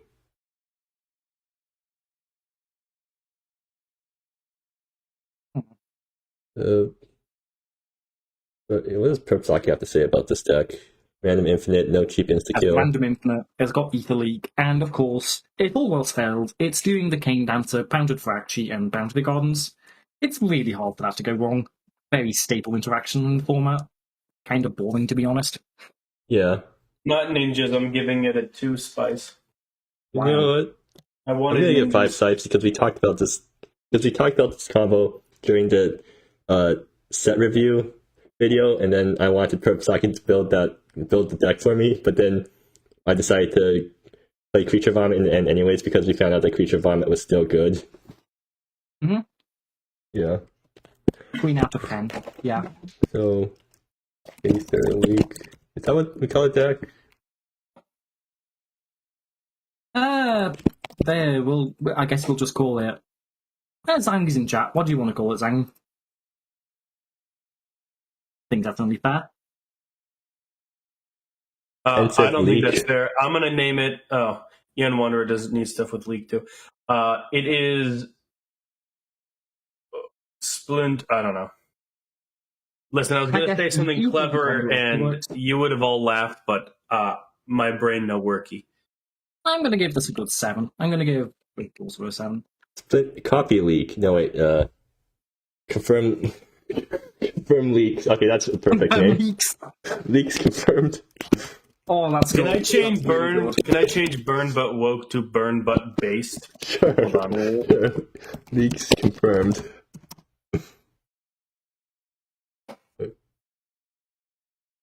No way.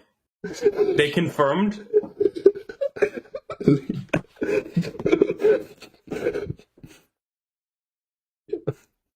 And with that, well, good thing we didn't have too many people this GP because otherwise this would have gone way long. We could have had a few less topic derailments.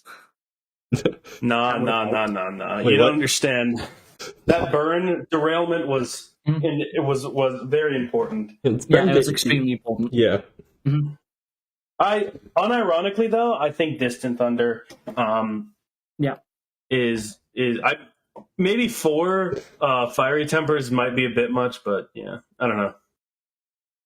I'm excited to see Nut. That's the one I'm actually really excited to see. I think everyone's very happy about the nuts right now. Yeah. I mean, hey, I am ecstatic about the nuts.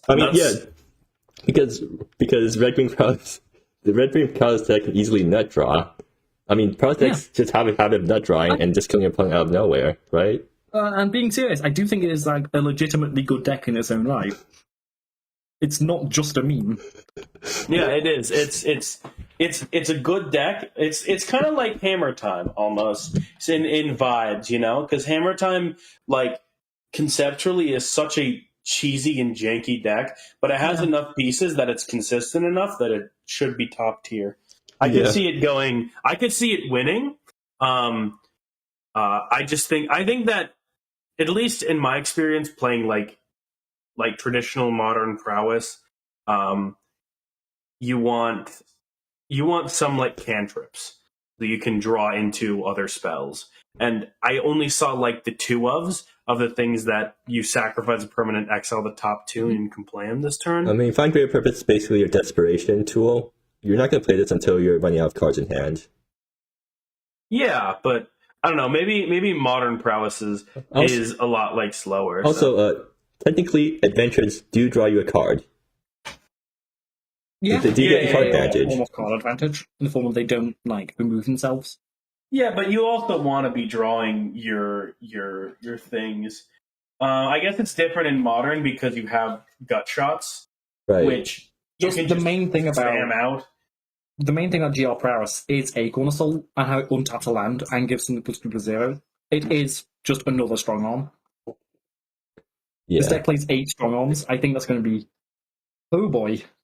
No, it plays 4 nerfed strong arms and 4 unnerfed strong arms. Yeah. That's going to explode people out of the game. And it also plays Breach Elite for even more strong arms and Rapid Countesses for even more strong arms. That's why it surprises me. It's only playing 6 1-drop house creature. But I guess it also has like Pagan Arch actually. Never mind. I thought it was a 2-drop. Oh, well, it made Dizil's damage to playing Planeswalker equal to its power. Okay. Yeah. Okay. I do think this deck does want to run like the 1-drop haste prowess creature though.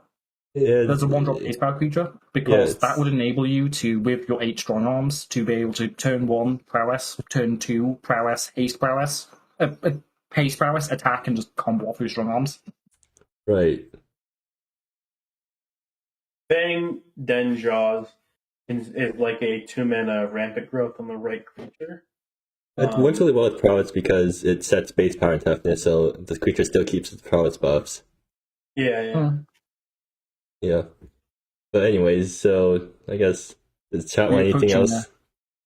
Anything? Yeah, we are approaching 2 hours, so I think I got to work at noon tomorrow, so well, that should be fun.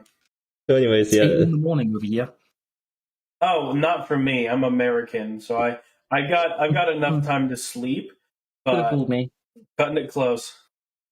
But anyways, so I think we've talked for long enough. So yeah, I think most people have already left chat. Let me just check the stats right now for the stream. Don't worry, chat. You'll get more base commentary like this during this GP, assuming I have any amount of time. The stream's not covering Primavera spoilers. Shame. I know. When Primavera gets in, okay, I'm sure it'll get in because it's the best format. Never mind the fact it's got a Moxen in it, you know. Never mind the fact it's got like a turn 3 kill with prowess from a common. Oh yeah, it's gonna make prowess so much better. Never mind the fact it's got like a 1-mana ramp spell in like white. Wait, what? Yeah, is Primavera the one of the new sets?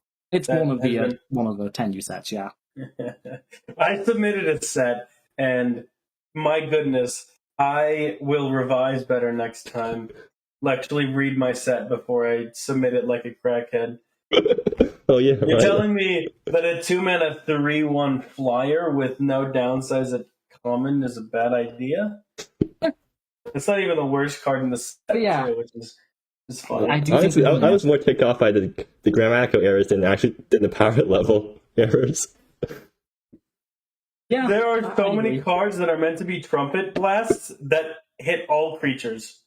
Which, oops. Yeah.